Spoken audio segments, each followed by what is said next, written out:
Hello, hello, hello. How are you doing this evening? This is Splash, and I'm Charlie Newton. And this evening, we're going to have an awesome conversation. This is the first of our series of conversations. These conversations, we're going to have 8 conversations with 5 guests over a period of 6 months. And all of our conversations will be centered around the Black aesthetic, history, equity, and spirituality. The goal is to create a dialogue about spirituality as it relates to the Black aesthetic and arts. Experts and scholars like the one we have with us today in the field of Black art and the Black church, including artists, art administrators, ministers, will participate in this dialogue. The conversations will be streamed on Facebook Live, and also we're going to record the conversations, and also we're going to post them on YouTube as well. So I'm very excited about my first guest today, Ricardo Morris. Just to tell you a little bit about Rick, Rick is a native of Chattanooga and a 1980 graduate of Howard High School. He earned a BA degree from Tennessee State University in speech communication and theater. He has dedicated his life to working in the arts and to providing art opportunities to those who would otherwise go without. Rick earned his MFA in Arts Administration from Yale University and was the first ever Yale Presidential Fellow from the School of Drama. I didn't know that. Rick is currently the theater arts teacher at Howard School. During his career in the arts, Rick has been a teacher of theater, English, and dance. He founded the Dwight Edgewood Project at Yale University, which worked with disadvantaged youth through playwriting, and founded a number of festivals and arts centers throughout the United States, including the Chattanooga Culture Fest, a taste of 4th Avenue Jazz Festival, Birmingham, Alabama, the International String Band Festival, Calhoun, Georgia, the Glenwood Jazz Festival, Chattanooga, Tennessee, the Green Street Arts Center, Middleton, Connecticut, the Harris Arts Center, Calhoun, Georgia, and the Chattanooga Festival of Black Arts and Ideas, Juneteenth Independence Day, a program of his 501c3 Chattanooga Neighborhoods Arts Partnership. As a natural artist, Rick always finds times to be a dancer, actor, and director, no matter how many projects he's working on. His hobbies include cooking, gardening, and home improvement. Wow, it is. You went through all that, right? I had to. Oh my God. I had to, because there's so many things on there I didn't know about you, and we are so blessed to have you here in Chattanooga. And we're blessed that you started a 501c3 to share with others. That's right. And to lend your expertise to those who are, especially the kids and the young folks. Right. But those who would not otherwise have access to what you have seen and where you've been and what you've done. I'm so thankful. I just remember years ago when we were doing, you were doing artists in residencies to then Allied Arts. Yes. I think that's how we first met. I thought we met before then. I don't know. Were you ever involved in the Glenwood Festival years and years ago, say in the late 60s? No. Oh, okay. I was not. I was born to 61, so. Oh, excuse. You just told me. I said late 60s. So that would make me 9. Oh, okay. All right. Were you ever at UTC or? I did a couple of little. There was some play acting things that were happening in the neighborhood. I danced with my first dance teacher was from Alton Park, at the Alton Park Rec Center, and she really kind of got me really interested in dance in the 8th grade.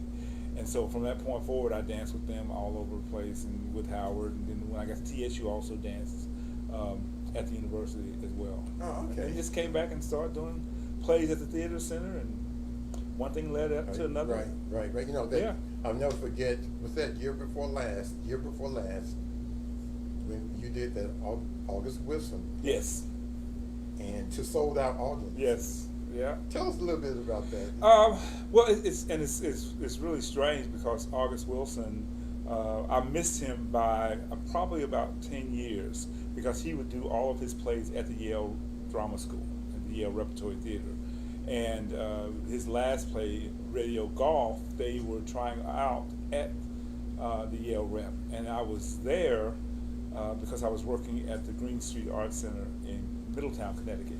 So I came down to see the show, and I sat in the seat, and I turned around, and he was sitting behind me. Wow. And I was like, but the whole thing going to Yale, you don't want to, all these stars come in, that's Sigourney Weaver, they come in, Charles Dutton, and you just say, oh, hello, Charlie. You know, try not to be so starstruck by all these people that are coming through there. So it was really cool to meet him, and I saw several of his plays on Broadway, and I've always been a big fan. And so to have the opportunity to do Fences here in Chattanooga to sold out audiences was fantastic. Now, how many, were there 8 or 10? I'm trying to... 10. There are 10 plays. Did it start with 8 and then you had to add some on?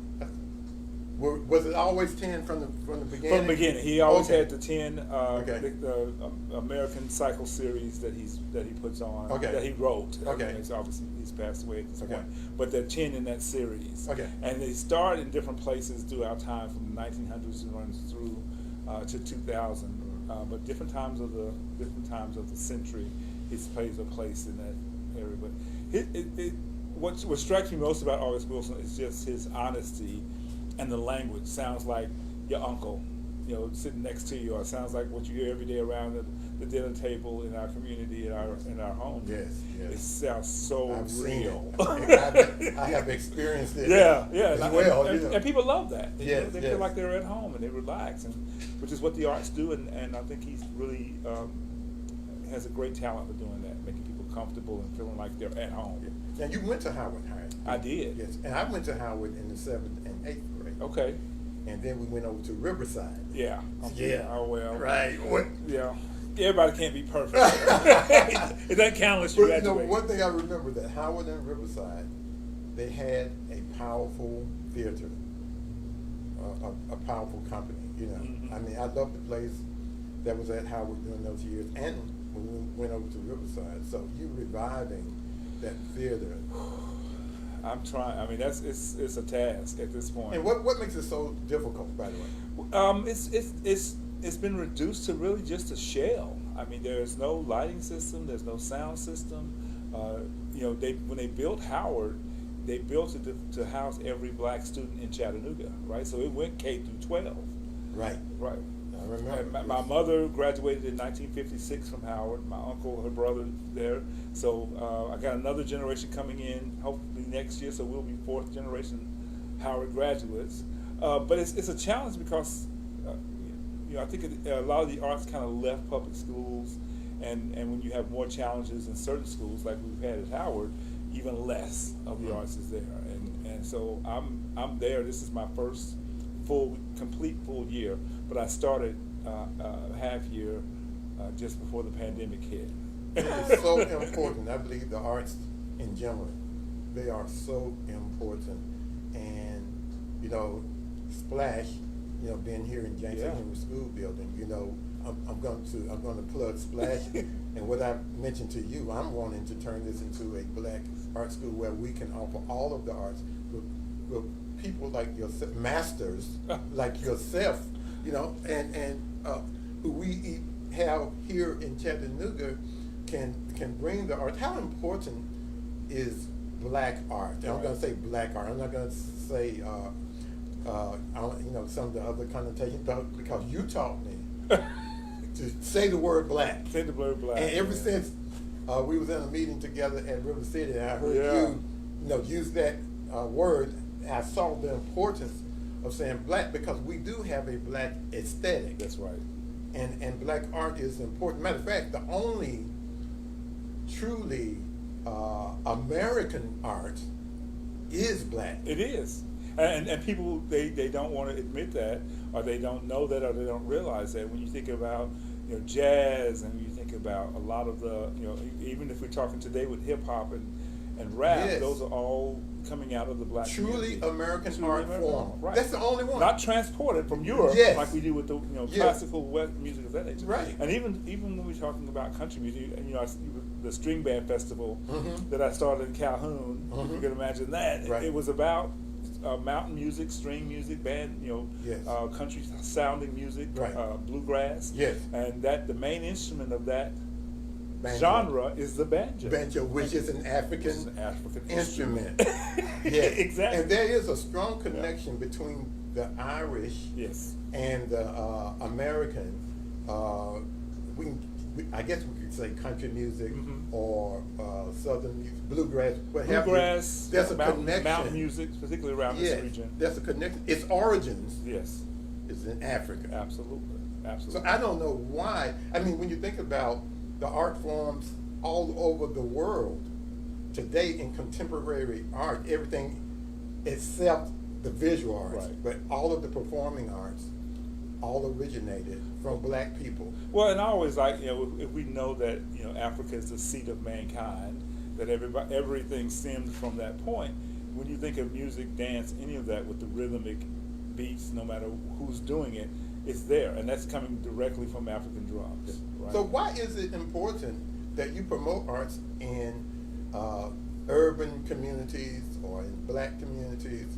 Why is that so important? Was it important for you to do an August Wilson play as opposed to Shakespeare or something like that? Well, I remember growing up, and in Chattanooga, I went to Calvin Donaldson Elementary, Alton Park, Howard High School, as you mentioned before, and television was really my first avenue into the arts.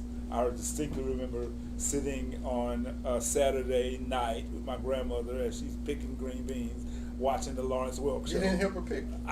I was too busy watching Bobby dancing on the Lawrence Okay, Welk show. you took I me just sat back. there, and she wouldn't let you anyway because you had to get up just right. Oh yeah, yeah. It didn't work. My mother made us pick green beans and corn and all that. Go ahead. All Sorry. of that. So she's sitting there doing that, and she loved the Lawrence Welk show. And Oh, yes. And you didn't see any. There was nothing on television Right. that looked like me. Yes. Except on Lawrence Welk, they did have this one black male who was a tap dancer. Right. And they brought him in later into the. Was that what's his name? And Bojangles. It was. I don't. It was not him. Okay. But okay.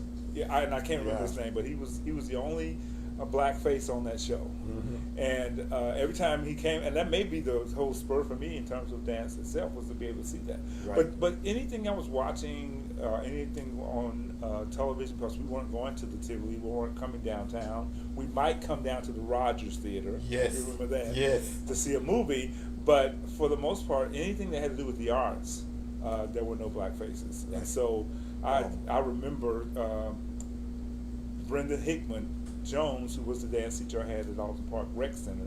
She took us to see Bubbling Brown Sugar Okay. at the Tivoli, and I was like mesmerized to see that many black faces dancing and singing and entertaining on a And live stage. would that have been in the 70s? It was in the 70s. Okay. Yeah, it was in the 70s, and so that didn't happen. And I firmly believe, a lot of the times in our black communities, we don't see ourselves Just on think stage. about this. Now, when was the Harlem Renaissance? The 40s or?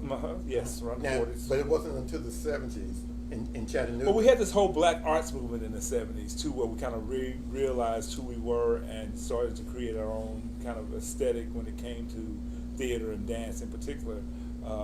But yeah, the Harlem Renaissance definitely was part of that. When did you first learn about the Harlem Renaissance? Oh my goodness, I had to be out of college and back in Chattanooga. See, the reason why I'm asking you this is because I first learned about the Harlem Renaissance I was probably introduced to the Harlem Renaissance inadvertently by Roy Knowles. And he sort of took me under his wing to show me. We found out I was a black artist. He supported me. Yeah. And they were discussing the Black Cultural Center. I mean, the Black History Center. Mm-hmm. It wasn't Bessie Smith at the time. Okay, it was the Black History Center. So Roy Knowles and Jacola Goodwin and all those people who actually founded that space, they were adamant about promoting, teaching, celebrating black arts and culture and history, Right. especially history, the Yeah. history piece. Yes. So he introduced me to, he had a portfolio of works by black artists. Okay. And it was only in the 12th grade when I wanted to do images of black artists, but I was probably in the 12th grade when I saw that portfolio. Wow. I got introduced to the Harlem Renaissance, and something clicked. It was all over. I can be proud of me. Right. And that. I'm important too. Right. And you can be an artist. I can. And I won't be the first. That's right, and that's why it's so important, because even coming up, and being involved in the arts. I was in the band at Howard. I was actually Mr. Marching 100. Played sousaphone and tuba and clarinet, and because my band director was so influential in my life, I really wanted to emulate I'm not worthy, him. Rick. I'm not worthy. You've done so much. You are an overachiever. You know what? I kind of am in a certain sense, but you know what I believe. Now I'm going to get spiritual just for a minute. okay, I believe God picked people out like you okay, for the rest of us. I really do believe that. There always has to be a Moses. There has to be, someone to go before. There has to be someone there has to be a pathfinder. There needs to be someone, and especially in the South, particularly in the South. especially here in this cultural environment that we Right. have. I found myself, when I talk about black history, black culture, people's eyes glaze over, as if we don't have history or culture, or as if it's not even important. And that's why we founded Splash. Yeah. To Yeah. reach out to these Yeah. kids. I'm going to tell you, as an artist, I'm not a politician, and so you know how artists are. I'm perfectly fine not dealing with anybody. Right. I just hide me in my studio. You don't have to see me. See, that's the difference, because I'm a I know. performing artist, and I know gotta you have to have I gotta have people. people, and I gotta have the applause, and I gotta have Yes, the praise, yes, and all the accolades. yes. But I came out of my cave to teach these kids, Yeah. because I know that if these kids can learn how to love themselves through, that's what art and culture does. It teaches us our worth. Before Go ahead. before there was Splash, Charlie, you were doing exactly that same thing. I was so excited. You may have even been one of the only black artists in our directory of teaching artists, right? And every chance I got to put you in somebody's school, because I was the education director at Allied Arts at that time, and so I put together the brochure, but I would go to schools and try to encourage teachers to bring artists in, and for artists in residency. Every chance I got, I was trying to stick you in somebody's school, because I knew how important it appreciate was. that. I knew how important it was. It was exciting for me to see a black visual artist, because we see a lot of the performing arts, but we never think about the paintings and the drawings and the sculpture of black artists, and to know one personally, and then to be able to introduce them to smaller kids. And you really had, I would come and observe, right? That was part of my job, is to come and make sure that they were doing what they were supposed to. And you had a way with them. They were just mesmerized at you the whole, and I don't know if it was because of your blackness and they never saw black artists, but anything you did with them was, they just captivated the whole time. Well, they are, kids are artists. They are. All of them. Oh. They are already artists. You have Yeah. to actually unlearn art. Yeah. When I found that around about the time they get to be around 8 years old, if they're not in the performing arts, Yeah. but around the time they get to be 8, now they start to criticize themselves, and I they're too can't hard. do this. I can't draw. All this other Yeah, stuff, they're right? never happy with what they do. So Yeah. now the battle is trying to get them to understand Rome wasn't built in a day. Right. And this is not McDonald's. If you keep coming to class, you keep trying, you will learn. And what you don't like, other people may love. Right. And that's why we started selling their art. Yeah. So that they'll see that other. Rick, just talk to us, man. Man, I get so frustrated trying to get people to invest in our kids. Yes. I never wanted to be a teaching artist. I didn't, Yeah. I don't even know how I fell into that. I don't know, but you were very good at it. You were But very good at it. But these kids are worth it. They are worth it, and I think that's part of the challenge within our own black community, because I distinctly remember what my parents, they always encouraged me. Even before I went to Howard and was in the band, I was like, oh, I want to play an instrument. So they actually found somebody to give me private lessons. I started on the trumpet, right? And I couldn't because my lips were too big. I couldn't actually play the trumpet. Then I went to the bells, and then I went to something, but I was determined I was going to play somebody's instrument. I didn't know what it was going to be. And 8th grade, Alton Park went in, and I was late getting to the tryouts for the Alton Park marching band.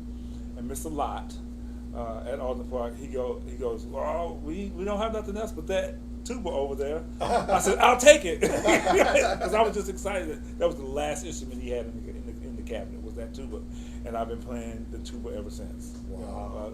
And a whole lot all through TSU on a partial band scholarship at TSU with the tuba, and but just the idea of being a part of that type of organization, and we were.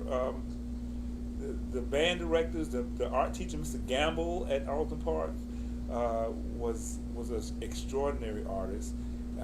But just having that exposure and that importance of having it in an educational setting, I started making part of my job was to show how the arts have always been there and how you can use it, and how and how it really helps to make the lessons, no matter what you teach in math, science, social study, arts is somehow involved in that. So cross-curricular activities and in the arts became real important. So tell me about the festival. Okay.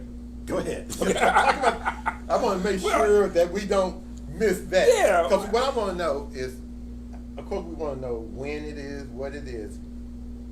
I want to know why it is as well. I'm gonna start with the why. Okay. And I wish I brought the logo with me.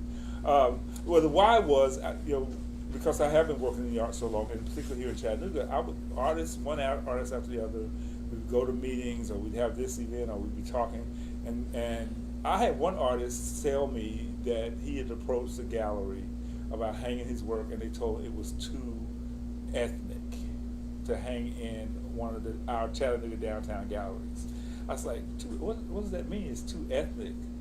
And so not having that opportunity to do that. Same thing about local festivals and the entertainment, whether it was River Bend or some other type of thing, the artists here never felt like they were given a fair chance.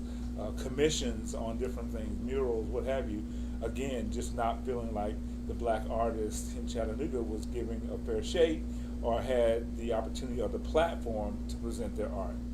And so I had done Culture Fest here, which was in 1999. I started Culture Fest as part of a Leadership Chattanooga project, and then I ran it for 3 years before I moved away. But the idea then was to show that there were more than black and white cultures here in Chattanooga. Asian, Latino, you just name it. There were all these things existed within the city that made us a richer city, but nobody was really taking advantage. Whenever you talked about race, it was always about black or white.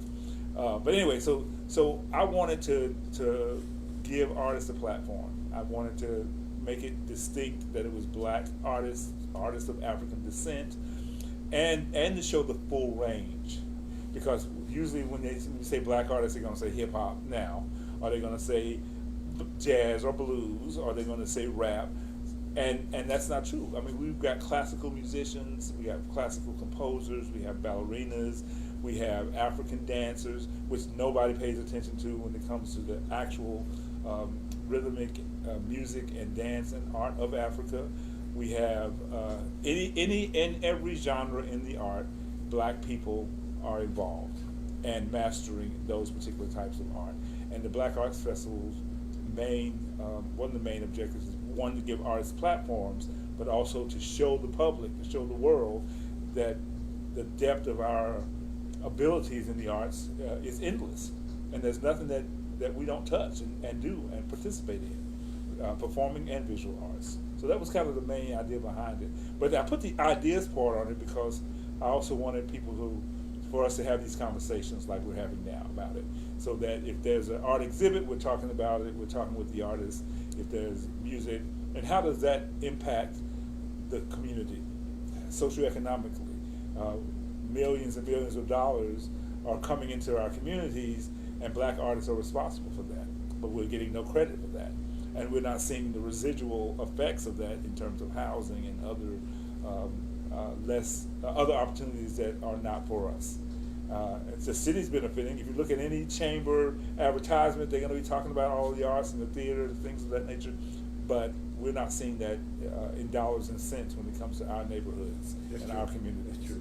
And so that Black Arts and Ideas is about how do we make that conversation real, and how do we show that it's important that while we're producing and making the city better, we need to also be the benefactors of that improvement, of that growth, Yes. and not being pushed out Yes. of the city. Instead of, a lot of times what it seems now, I may be, I'm just talk to you like we're not even on camera, okay?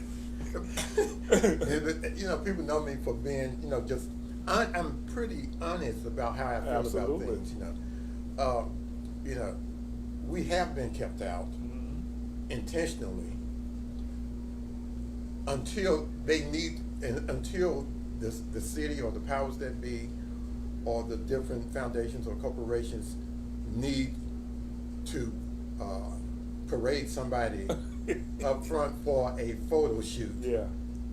And that's why 30 years ago I decided to stop doing certain things like photo shoots and because it's like Chattanooga wants to be presented as this multi-diverse and multicultural space, Yeah. or city, and all I see is gentrification, redlining, and the like. Right.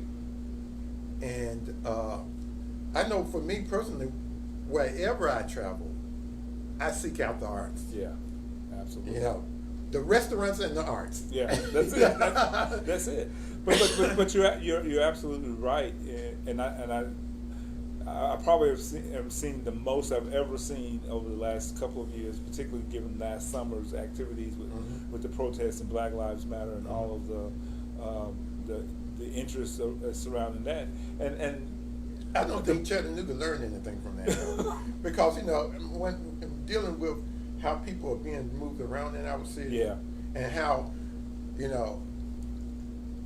sound bites and framing looks really good, but when you start talking about the arts and culture of black people, then it seems to be white people deciding what that is, where that is, right, and how much money go into it. This is my perspective on it. Well, and that does nothing for our communities. I would say that yeah, definitely that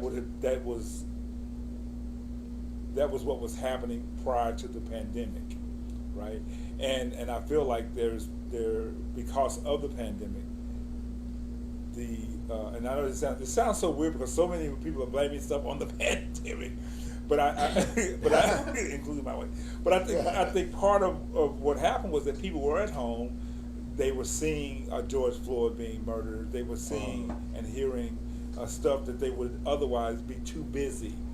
And you remember seeing we were able to see the Arc de Triomphe because the pollution had gone away, which they hadn't seen that in years because of all of the stuff going on. So there was a clearing, and people were finding out and learning and understanding things that they never understood before.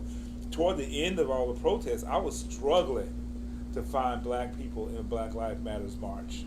I was like, wait, there's one right there, and so I think that was definitely a good thing that has come out of it. And to say that a good thing can come out of a pandemic, but I think the fact that people were waking up to the brutality, to the inequities, to the lack of black people having a genuine place within society that was not controlled. Genuine place. That's the key word. Yeah, that wasn't controlled by our white counterparts.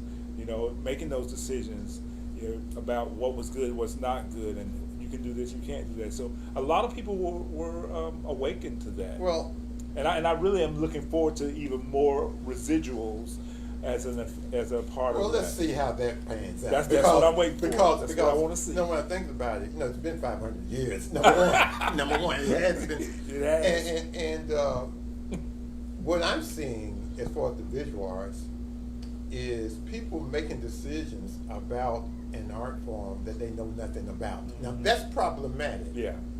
With me, because when it comes to performance, it's slightly different, because you can sell tickets and people can come and you can perform, and it's not really, decisions are not being made about what gets seen necessarily. I don't think. Well, I don't know. Well, and it's funny, but I definitely it is. Okay, Because okay. I started doing plays at the theater center when I came back from TSU in 1986 or whatever, and there was always the black play, right? Somebody made it. We've got to do one because they were a part of our community, so you had the black play. But the last season we had 3 black plays and all sold out. And I think with somebody like August Wilson at the forefront of making that revolution within theater itself, and people understanding the value, it's uncomfortable because they say the N-word a lot in a lot of his plays. But that's, if you walk into a neighborhood or you walk into somebody's house, you may hear that in the black community, right? It's part of the life. thinking though behind those 3 black plays. Yeah. There was one person that came out of Florida, if I'm not mistaken. Let me know if I'm mistaken. But the person that came out of Florida to head the theater company, was he here 2 years or 1 year or 3 years or short period of time? I think it was 2 years. Well, yeah. So he set that precedent. He did. Precedent. I believe he understood because he had done it in Florida, and he saw the value. Right. Ticket sales. Right. Yeah. You know. Well, and a community that was untapped. Yeah. Right. Yes, Nobody was. No doubt. And I've never. There was always, like I said, the one, and it always depended on who was the artistic or the executive director of the center at the time. But yeah, ticket sales, because there's a whole nother community that has been forgotten when it came to making decisions And that's about why, Rick, the plays that were going to be Rick, on. we need Yeah. a black theater. We do, because I remember that when I think I mentioned to you that when I lived in Virginia, Norfolk, Virginia, I had a pretty large studio, and we did African Oh yeah, plays. yeah. You tell me. Yeah, and just the educational impact Right. that had, actually sharing the art from African playwrights, Right. And black playwrights. It had an astronomical effect on the community. Yes. And our community need to, don't need to be, okay, we need a black play here. Right. There need to be just like the theaters, the opera, the symphony, ballet, Tennessee, we need to have our culture. Our culture needs to, and our light goes off. It's going to come back on when I have to wave it. Okay. But if somebody walks in front of the camera, okay, there you go. But anyway, You okay? the lights on the timer. Man, it went dark in here. Okay, I guess the lighting was okay. But anyway, the value of having our aesthetic celebrated Right. all the time. All the time. As genuinely and naturally as everything else. Yes. Right, and not a special effort Yes. to include it, Yes. but it's just it's just as natural as everything else, and that's the challenge. I think. A thought just came to mind about a word, and you can probably help me with this. That word, inclusion. Is that a good word?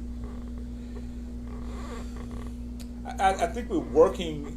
I think the idea is to take the word inclusion to try and include people to the point where again it's got to be a mindless. It can't be an effort. Okay. It can't be an afterthought. Oh wait, we don't have any black people. Oh, wait, we don't have a black show. Oh, wait, we don't have a black this. It should be effortless. It shouldn't even be a Why conversation. do we need to about include people? Like if you have a Yeah. family, right? If you have a family, or you go to a synagogue or a church, that word, it would be silly to for the pastor or the priest or whoever to get up and say, we need to include the balcony in some of our services a little bit. Right. You know what I mean? Yeah. I mean, we are one human family. We should be. I mean, we are whether we. Oh, well, yeah. We may be Genetically, sick, we are definitely. but within we that are category. one yeah. human family. Right. We are schizophrenic, and we don't understand that we are one race. That's right.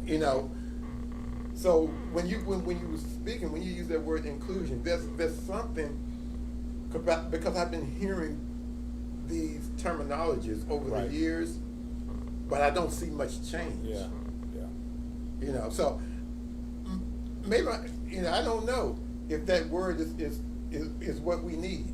Inclusion. Maybe we just need freedom. I don't know. Maybe we just need equal opportunity. I don't know what. Yeah. Well, I definitely say the equal opportunity, but for me, I don't want to have a Black Arts Festival. Okay. Right. Yes. It's just like at some point it goes away Right. because everybody feels like Right. that you have the same equal opportunity as everyone else. That Right. we don't have to provide a platform for this group because they're being excluded from Well, the rest of the population. when you use that word black, people get offended.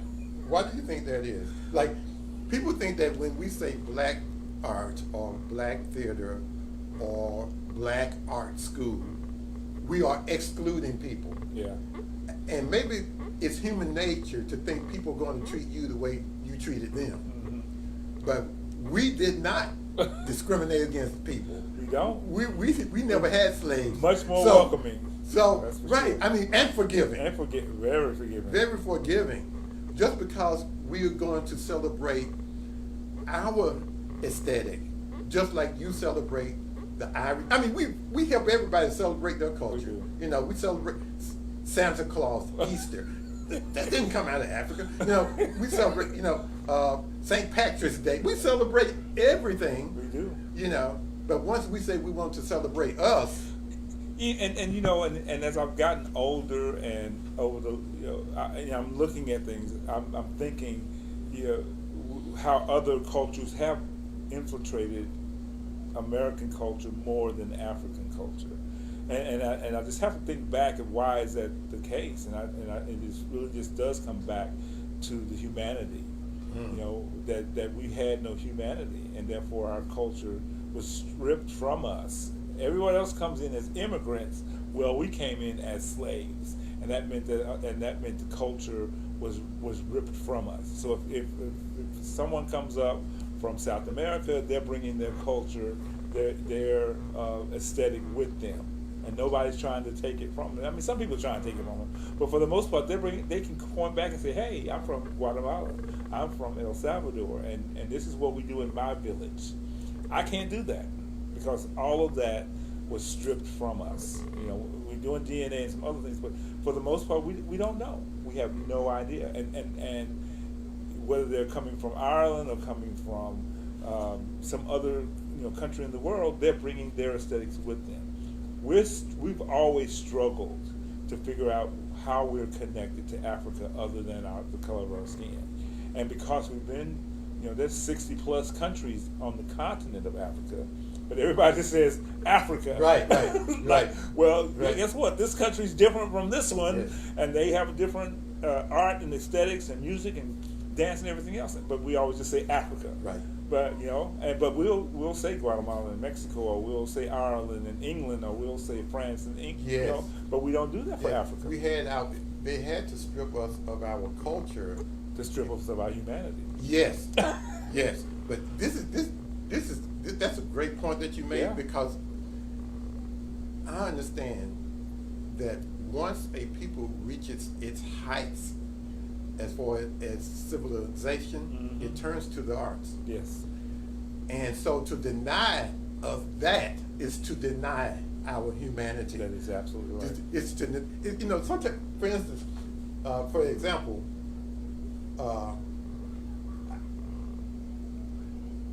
all of the work I've done as a professional artist over the past 40 years or 50 years or so, it's not uncommon for someone to try to place me in the same art show or whatever as a person who, you know, can draw, you know, Right.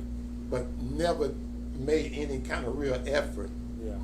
to get better at it, because we're seen as I feel that a lot of times in the past I haven't been seen as a professional. Right. No matter what I do, Right. no matter where I exhibit, I can exhibit all over the world, but in Chattanooga, you know, it's like, you know. It's a prophet in his own town, and I always go back to that because I feel exactly the same way. You know, I can go to Connecticut and Birmingham and all these other places, and it's like, what? Who are you? What are we so lucky to have you here? And I come here, and they see Howard High School, and immediately I'm placed in some other type of category, right? There's no way you could be talented and interesting and smart and all this stuff because you went to this school that we know is not Baylor and Macaulay And sometimes our own people do the same thing. Yeah, it's You know, always because been that way. if you are, you know, you're a very loving person. You're not a haughty person. That's why I don't mind talking to you. There's a lot of us who are gatekeepers. Who, if you're not wearing the tie every day, if your nose is not turned up, if you're not driving a certain type of car, hanging with certain type of people, you know, living in a certain type of neighborhood, Right. all of a sudden, it doesn't matter who you are or what you've done. It doesn't. It absolutely does not. And you're absolutely right about that. And we do it to ourselves. But I always look back at how do we end up there? Yes. How do we end up Right. with this kind of need to not be the community that I know we should be and have been in the past? Yes. And as we continue to try and search for this American dream, it's white. It's a nightmare. Right? And everybody's trying to replicate that instead of being their natural selves. Yes. and expressing themselves in that way. That becomes a challenge. That's why, you know, we wear a tie. This is my third set of dreadlocks, right? Because every time I get a job somewhere, I've got to cut them off. Yes, because yes. The last one I had in the corporate world was with AT&T, and they were down to my shoulder at that point. And I just asked them. I said, "Hey, am I going to be able to advance with my hair like this?" She said, "Probably not." I mean, she just bluntly told me, "Probably not." Right. So if you're looking to do that and to be a part of advancement or, you know, growth in your career, we've always had to make these concessions about who we are to conform to who they want us to be. Yes, you cannot be yourself, your authentic black self. Right, and the blacker you are, the harder it is. It's a threat. It is. And people see it as a threat. Even the way we speak, you know, and the way we express ourselves, you know. A lot of people seeing this would be uncomfortable now. Yeah. Because we are expressing ourselves honestly. Well, but you were talking about the family thing too. Is that, you know, I'm the only person in my family to go to college, right? Yes. And so coming back home, to Thanksgiving, and talking relatively intelligally was a problem. Yes. I mean, you're trying to be white. I went through that. No, I went to HBCU. I'm not trying to be. No, I've gotten a vocabulary. I had it worse because my friends were like, you know, dope boys. And so when I came back, it's like, man, you think you're smarter than us. You know, that's like, it. That's it. You know, you're an educated fool and all that. You know, family members telling me, you think you better? I said, you know what? If I thought I was better, I wouldn't be here right now. I'd be at some 5-star restaurant. Okay. But that's a and it becomes a problem. Why are you here? You know what makes you? Because you don't look, Rick. You know you could be in New York. Why aren't you in New York? You know, you could be in Chicago. Why not? You could be in LA, and you would be successful anywhere. England, France, I'm just thinking Yeah. some places, you know, Scandinavia for sure. Why are you here? Do you ever think about leaving so that life would be a little bit easier for you? I have left. I've left. Okay. You know, I worked for Wesleyan in Connecticut. Remember, I went away to school. I worked in Birmingham. I worked in Charleston, South Carolina. I've worked in Atlanta, Georgia, and I do come back because I always feel like if I'm not here to do it, who is? Right, and I understand what a struggle it was for me growing up in Chattanooga, Yes. and being polarized on the south side of the city and not seeing anything beyond those, 5 or 6 miles. Right. That I want to be able to try and make a difference with my own hometown, and I think that's always the draw. Is Yes. this is my hometown. I have Right. family here. I have Right. Yeah. nieces and Yes. nephews and friends and all those Right. kinds of things. And you should be able to thrive in your own hometown. You would think, you would think. Yeah. and that's not to say I'm not thriving. You know what? I'm not. Well, call me fat. They say I'm not thriving. I'm not coming back. You just forget it. I'm not coming back and talking. You understand what I'm I saying do. about thriving. If you wasn't involved in the community like you are, you would be doing something else on a different level. Yeah. But I think that certain people are chosen, and I didn't want to be chosen, but I think I was one of those chosen to to do this type of work. Yeah. Absolutely. Yeah. Well, it was funny when I went to Yale. It was more of a conservatory type of setting, so they would always ask, "What is your passion? What are you interested in?" And that's how the Dwight Edgewood project came out of that. There was a program in New York called the 52nd Street Project, where they took kids from disadvantaged neighborhoods, right, Hell's Kitchen, right around the theater district, and they would bring them into the theater and teach them how to write plays, and then they would use the stars and the artists in that community with them. Mm-hmm. So I replicated that at Yale, and so we use the Yale students to do the same thing with that neighborhood, which you have a university surrounded by the ghetto, right, and nobody was reaching beyond those walls, those ivy covered walls, to say what can we do to help the community, and that was what I wanted to do, and they gave me the opportunity to do that, to continue that work of wanting to provide arts for those who would otherwise not. And when you think about it, Rick, we was talking about how we had to be stripped of our culture in an attempt to subjugate us and to enslave us. Yeah. And to really destroy us. Yeah. And like you said, dehumanize us. That's right. But through all of that, we still flourished in the arts. Mm-hmm. Because art is what we have on the inside. It's what every human being, we are artists. We have that on the inside. It's not something that can be taken out of you. So out of that grew, Negro spirituals. Right. Gospel, right. The iron workers in South Carolina, the iron makers, basket makers as well. Yes, yeah, yes. All of that. Even portrait artists. Yeah. We did a lot of that work because it's something that needed to be done. It was seen as a craft as well. Right. But I the resilience, jazz, blues, and Mahalia Jacksons and. But and that's why I think there's an attraction to it is because it is soulful. We talk about soul music. Well, everything that we do is soulful. It's all about even the food. Everything. we put our entire soul into it because yes.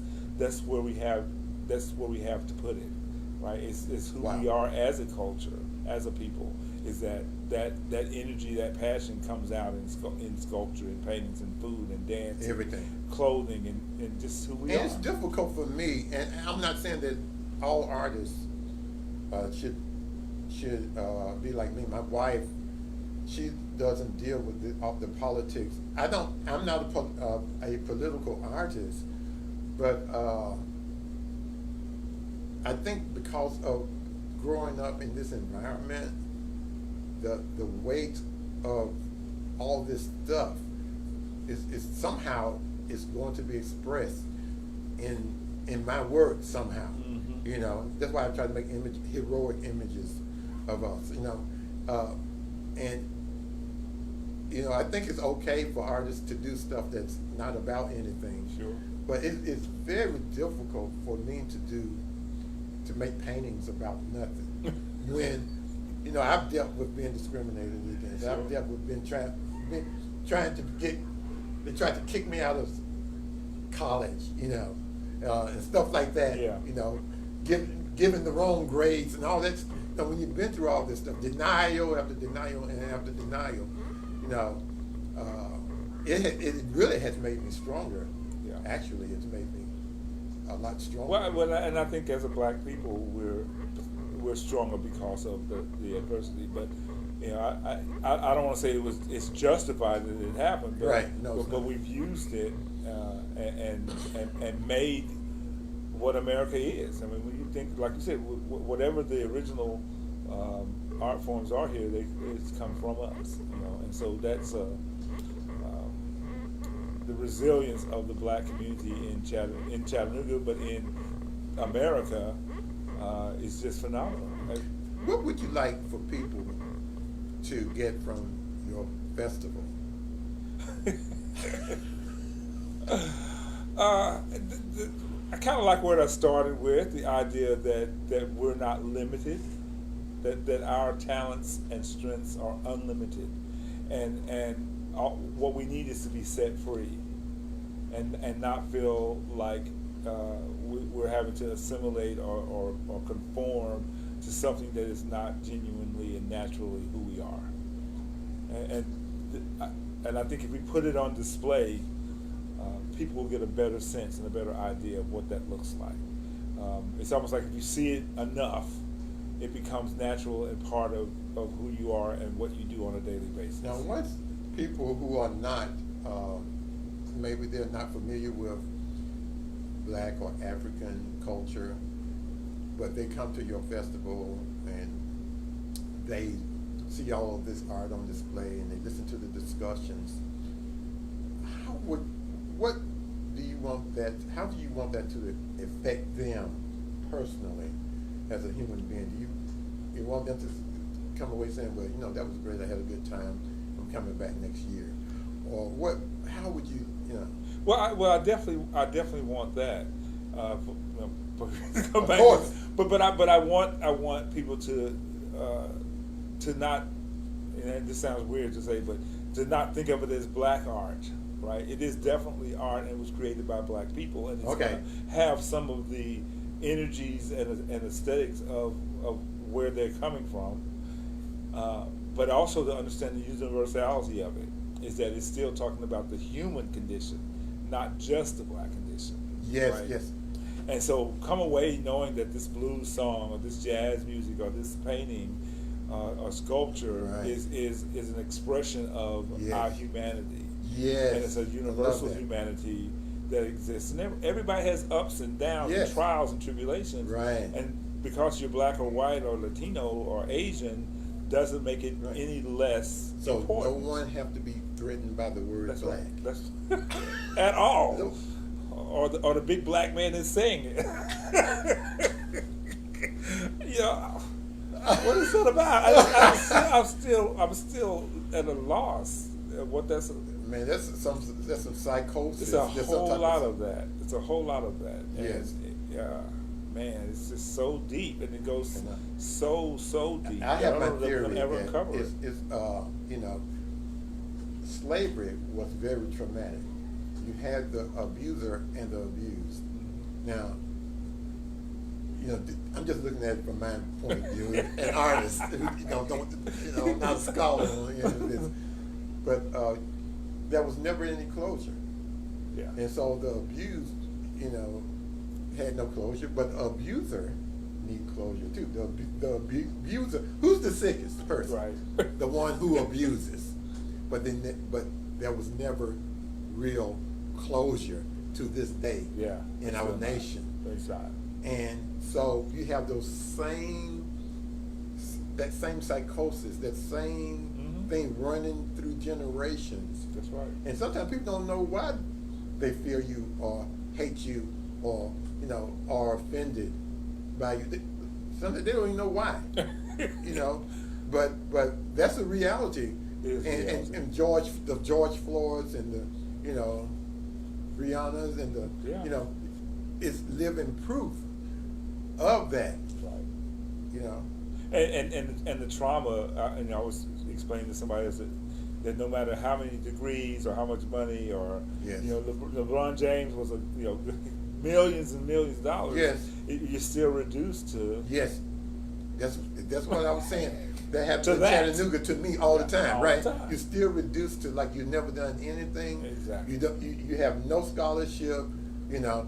And that's why we need a space that's safe for us. right. A space in culture and arts that's safe And away from the gaze of white people. and away Because we act from the differently. approval. Don't we act differently? Code switching. We act.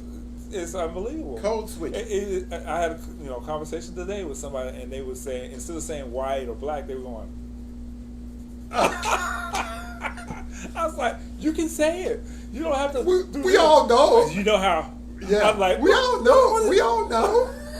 Everybody knows. But that's a conditioning. The whole world knows. Is that not a condition? That's a conditioning to be afraid to say black or white. And instead, you got to do this because you think somebody might be listening, and there'll be some repercussions when Yes, you having said right, yes. white people And or there, black people. in many cases, there will be. Yeah. In many cases, there will be That repercussions. is, I'm like, oh my goodness, I cannot believe you just. I mean, I've been blackballed a couple of times in Chattanooga, and it was because I opened my mouth and said what I felt. Right.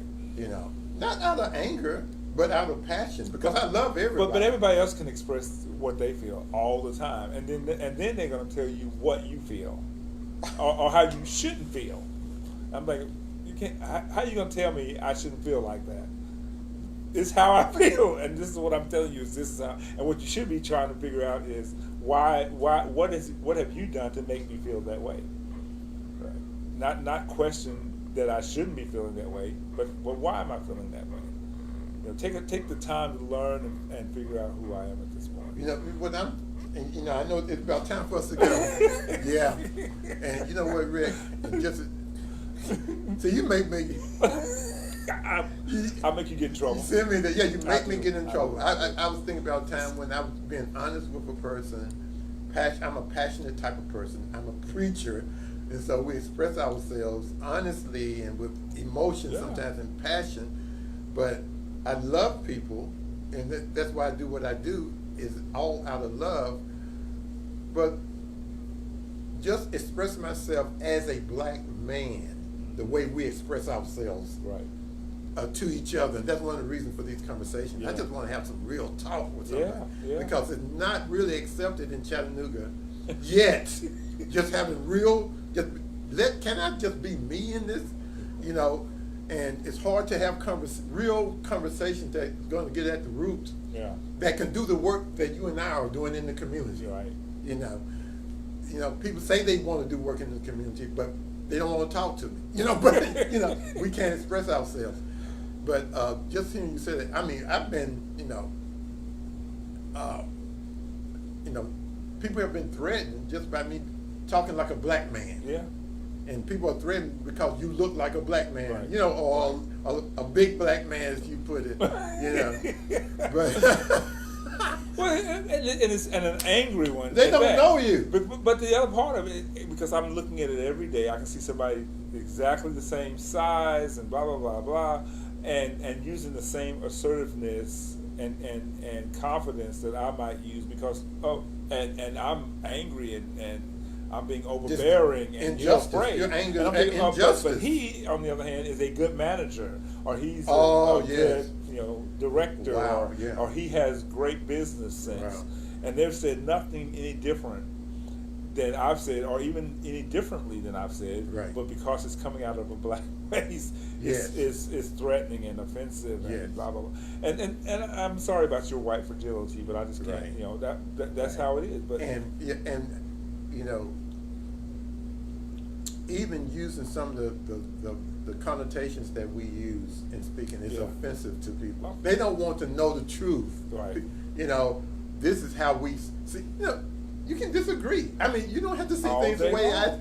All day. the way I see it. You Yeah. know, but at least allow me to express myself honestly. Yeah, and that alone is the civility of any of that is deteriorating more and more all the time. And so you listed all the different festivals that I've done. Yes. I really believe in festivals as a way, as a vehicle for bringing people together, right? I do too. And I agree. if you're rubbing elbows and are dancing together or listening to or Yes. looking at something, sometimes those challenges disappear. Right. And that you can have that genuine Right. experience with another person that's I mean, not. we experience that. looks You know, people don't know what they're missing because when my wife and I travel, and I traveled before we even got married.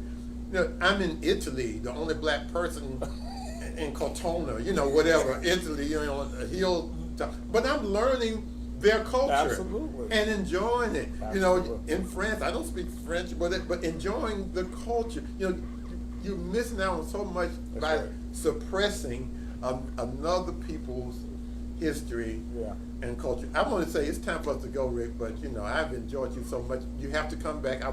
We need to schedule another. You got enough trouble. I'll come back when I today. lose some weight, You man. gotta- You can't not call me Don't fat. bring that up. Don't go there. Please. Don't- But, I always like talking to each other. You know, we like what 30 years maybe. We've known. It's I'm been a not that long old. time. Okay, sorry. I am. Don't bring that up. I got a knee replacement. Of the hip. Yeah, I'm that old. Yeah, a long time, Yeah. and I've always. But enjoyed we it. are blessed to have you in our city, and you know, I look forward, man, to doing some work with you if possible, or supporting you in whatever you're appreciate it. doing. Absolutely. Because you know you are a blessing to our community. When I say community, not only the black community, not only Howard, the Howard Yeah, School, Howard School. but to Chattanooga as a whole. Well, thank you. You make Chattanooga a richer place and a better place to live. I want to just say thank you. Well, thank for you. all that you do. Thank you, absolutely. I appreciate it. Well, great. Thank you. Well, that's going to do it, man. This conversation. I'm afraid to We're watch it. going to have to come back. We thank you all for joining us, and look out for our next conversation, which is it's going to be with James McKissick. Okay. Actually, you know, and James McKissick is the first black director of Artsville, Yes. Chattanooga, and he's going to be with us on next Tuesday at 6 o'clock. So look out for that, and we'll post it on Facebook and everything. Thank you for joining us. Bye-bye.